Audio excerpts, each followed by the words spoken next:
Hey everyone, welcome back to the channel. DOS here. So Dead by Daylight recently released the lore blurbs for both Michonne and Rick for their upcoming release into Dead by Daylight. Those of you who are not aware, this chapter will be coming out this coming Tuesday. It'll be out July 29th. So make sure you got your calendar set. There will be a developer live stream an hour prior to the launch of the chapter. So at 8 a.m. Pacific, 11 a.m. Eastern, they will be live streaming. I'll most likely be live as well, reacting to the stream and probably playing a couple games of Dead by Daylight afterwards, trying to get the adepts for the 2 new survivors, maybe doing some killer matches. We'll have to wait and see. But for now, I want to go ahead and read through the lore for these 2 new characters. So we obviously have this wonderful artwork starting off here of Michonne with their samurai sword slicing into a walker. Now, for context for me, I have not really watched The Walking Dead. I've watched the first 2 episodes so far. So there's going to be stuff I miss from this, but by all means, down in the comments below, let me know of any explanations like that aren't super spoilery. Let's go ahead and get into it. Michonne, Dead by Daylight survivor lore. How Michonne came to Dead by Daylight. Michonne enjoyed a comfortable life with her boyfriend and son before the world fell apart, when a horrifying new pathogen broke out, killing the living and reanimating the dead as walkers. She did everything within her power to protect her loved ones, but her boyfriend, Mike, couldn't handle the pressures of survival.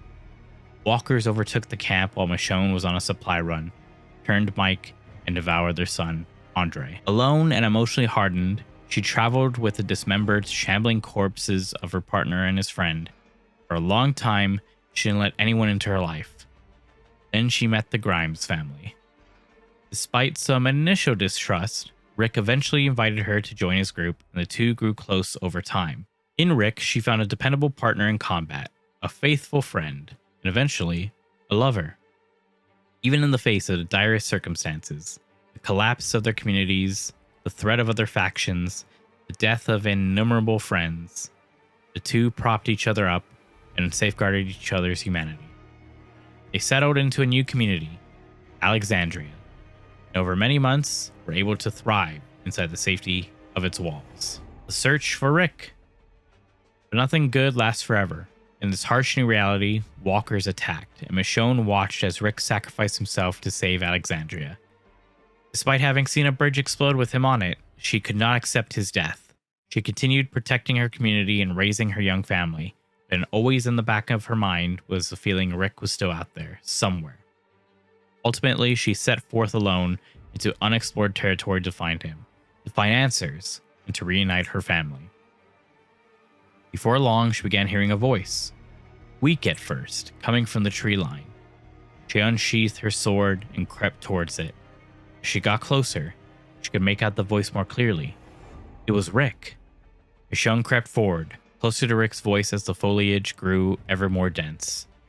When the path became too narrow, she dropped her sword to keep moving. A pinhole of light appeared on the horizon. Not the sun, though. A campfire. She found herself somewhere completely foreign, weaponless, surrounded by new dangers far more nefarious than walkers.